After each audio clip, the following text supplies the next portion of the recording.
IVF చికిత్సలో 25% భారీ discount, free doctor consultation, free ultrasound scan, logo launch, Andro max advanced male infertility centre ను కూడా ప్రారంభించారు. నమస్తే, వెల్కమ్ టు తెలుగు బావటి. ప్రస్తుతం మనతో పాటు ఉన్నారు హైకోర్టు ప్రముఖ అడ్వకేట్ హరిబాబు గారు ఉన్నారు. సార్ నమస్తే.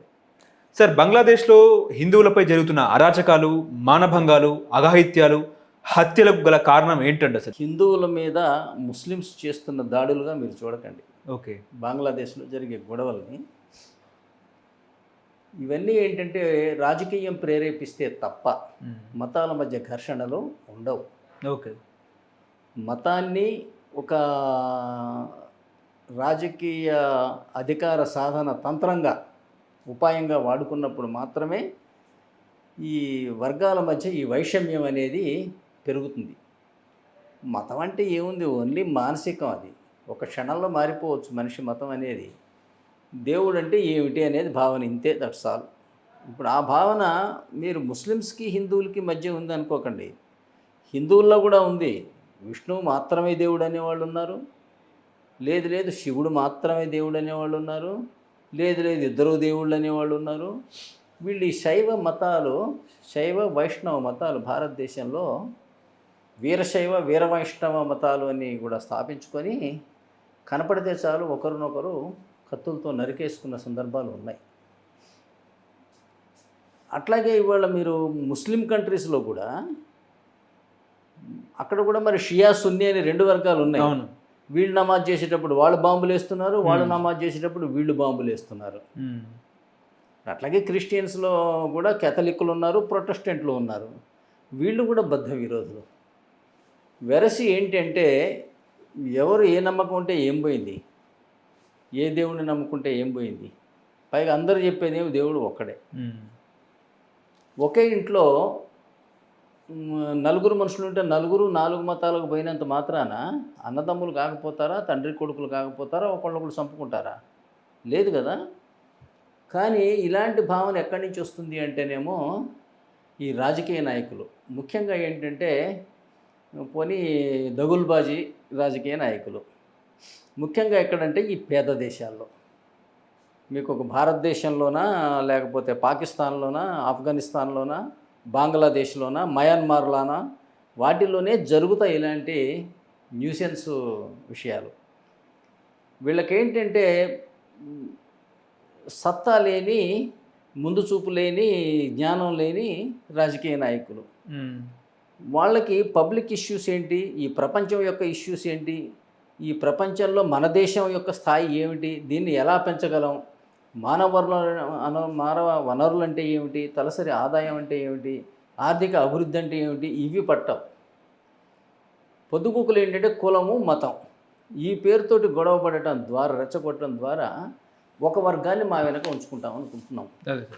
ఇదేంటి, ముఖ్యంగా ప్రజాస్వామ్యం అనే భ్రమలో ఈ గ్యాంగులు తయారు చేసుకునే విధానం తయారైంది. ప్రజాస్వామ్యం అంటే నిజానికి ఇది కాదు. ప్రజాస్వామ్యం అంటే శాసన వ్యవస్థ వేరు, కార్యనిర్వాహక వ్యవస్థ వేరు ఉండాలి. అప్పుడు ఏంటంటే ఈ కొట్లాటలు జరగవు. నిజానికి కనీస పరిజ్ఞానం, ప్రజాస్వామ్యం అంటే ఏమిటన్న పరిజ్ఞానం లేకుండా, రాజ్యాంగంలో ఏముందన్న పరిజ్ఞానం లేకుండా కొంతమంది గ్యాంగ్ని తయారు చేసుకుంటే చాలు, ఒక 10, 20, 30 నుంచి 50, 60 సీట్లు వచ్చినాయంటే అయితే ముఖ్యమంత్రి అయితే, లేకపోతే మిగతా గ్యాంగులో కలుసుకొని ఏదో ఒక మంత్రి పదవి అయితే వస్తుంది కోయలిషన్స్లో. ఇట్లా ఏంటంటే వీళ్ళు కొంత గ్యాంగులు తయారు చేసుకునే ప్రయత్నం. మా కులం వరకు గ్యాంగు, ఎక్కువ పెద్ద కులం ఉంటే, చిన్న కులాలనేమో పాపం పట్టించుకునే నాదుడు లేడు, వాళ్ళకి నాయకత్వం ఉండదు, ఉండి కూడా చేయగలిగింది లేదు.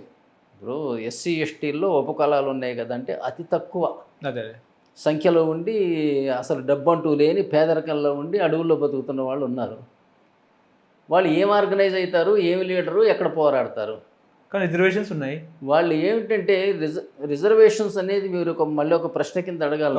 Okay sir. ఎందుకంటే రిజర్వేషన్ అనేది ఒక మాయాజాలం. ఆ పేరు పెట్టి వెనకబడ్డ వర్గాలను మోసం చేస్తున్నారే తప్పితే, అది కూడా మళ్ళీ ఏదో కొంత జనాభానికి గ్యాంగులాగా కూడగట్టుకునే ప్రయత్నమే తప్పితే, అది చిత్తశుద్ధితోటి నిజాయితీతోటి వెనకబడ్డ వర్గాలను పైకి తీసుకొచ్చే ప్రయత్నం కాదు. ముఖ్యంగా భారతదేశంలో జరుగుతున్నది అయితే. ఓకే. వీళ్ళకి ఇంతకన్నా గొప్ప రాజకీయ విషయాలు, సామాజిక ఆర్థిక రాజకీయ విషయాల పరిజ్ఞానం లేక ఎంతసేపటికి గ్యాంగులను తయారు చేసుకోవడం ఒకటే రాజకీయం అనుకుంటున్నారు. లేదా ఓట్లని డబ్బులు పెట్టి కొనుక్కోవటం. ఇంతే రాజకీయం అంటే మన దేశంలో తెలిసింది. రెచ్చగొట్టి గ్యాంగును తయారు చేసుకోవటం, ఓట్లు డబ్బులు పెట్టి కొనుక్కోవటం, అధికారంలోకి వచ్చిన తర్వాత నిలువు దోపిడీ చేయటం దేశాన్ని. ఇంతే రాజకీయం అంటే, సింపుల్ డెఫినేషన్ అయితే ఇప్పుడున్న పరిస్థితి. ఇప్పుడు షేక్ హసీనా అదే చేసిందంటారా? అందువల్ల ఒక ప్రశ్న అడిగా అక్కడ ముందు, బంగ్లాదేశ్లో హిందువుల మీద దాడులని చెప్పాను కదా. ముస్లిమ్స్ ఒకళ్ళ మీద ఒకళ్ళు దాడులు చేసుకుంటారు, హిందువులు ఒకళ్ళ మీద ఒకళ్ళు దాడులు చేసుకుంటారు. ఇక్కడైతే కులాలు కూడా దాడులు చేసుకుంటారు. తెలుగు రాష్ట్రాల్లో మనం చూస్తున్నాం, కులానికి మధ్య పోటీ ఉంది, దాడులు చేసుకుంటారు. అందువల్ల ఇది మానవ నైజం.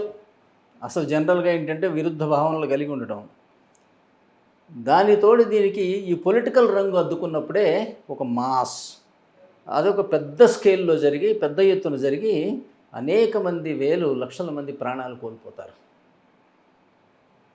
ఇది రాజకీయ నాయకులు బాధ్యతగా వ్యవహరిస్తే ఇది ఉండదు. ముఖ్యంగా ఏంటంటే ముస్లిమ్స్, హిందూస్ విషయం వచ్చేసరికి, అట్లాగే ఏంటంటే ఈ భారతదేశంలో ఈ చుట్టుపక్కల ఈ ఆసియా దేశాల్లో ఉన్నటువంటి క్రిస్టియన్స్ని తీసుకున్నా కూడా వీళ్ళందరూ ఒకప్పుడు రక్త సంబంధీకులు, ఒకరికొకరు అన్నదమ్ములు, బంధువులు.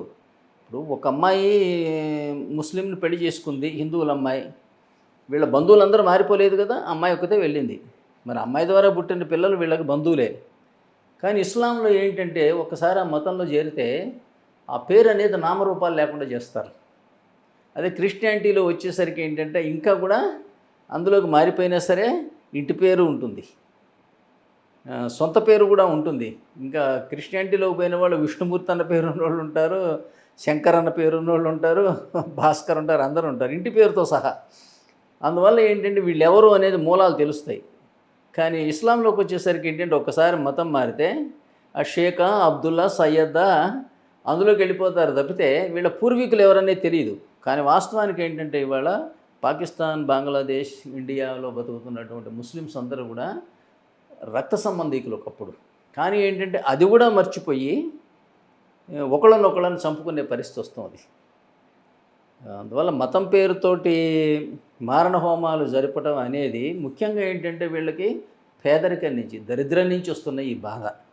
ఉద్యోగాలు లేదని బాధ, తిండి దొరకట్లేదన్న బాధ, బట్టలు లేవన్న బాధ, ఉద్యోగాలు లేవన్న బాధ. దీనివల్ల ఏంటంటే ఎప్పుడైతే మీరు ఆస్తుల కోసము లేకపోతే వనరుల కోసం సొంత అన్నదమ్ములు కొట్లాడుకుంటారు కదా, కోర్టుల దాకా పోతారు, ఒకరినొకరు చంపుకుంటారు. అట్లా ఏంటంటే ఈ దేశాల్లో ఉన్న పేదరికం,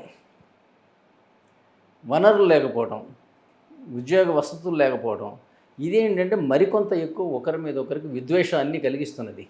అవే అంశాలను పెట్టుకొని అదిగో ఫలానా ముస్లిమ్స్ ఎక్కువ ఎంజాయ్ చేస్తున్నారు, ఇదిగో హిందువులు తక్కువ ఎంజాయ్ చేస్తున్నారు, లేదా ఇదిగో హిందువులు ఫలానా ఎక్కువ ఎంజాయ్ చేస్తున్నారు. ఇవి పొలిటీషియన్స్ పూనుకొని వాళ్ళ కోసం జనాన్ని బలిదానం చేస్తున్నారు ఒక మాట చెప్పాలంటే. అంతే తప్పితే అక్కడ మనం అలా చూడొద్దు దాన్ని. అక్కడ ఏంటంటే ప్రభుత్వ అసమర్థత, ప్రజల పేదరికం. ప్రభుత్వ అసమర్థత, ప్రజల పేదరికం వెరసి ఇలా జరుగుతున్నది. అమెరికాలో జరుగుతుందా? అమెరికాలో ఇంతకన్నా ఎక్కువ మంది మతస్థులు ఉన్నారు, ఎక్కువ అనేక రకాల మతాలు ఉన్నాయి. కానీ మీ మత సిద్ధాంతాల కన్నా, మీ వ్యక్తిగత ప్రాముఖ్యాల కన్నా అక్కడ ప్రభుత్వం బలంగా ఉంది.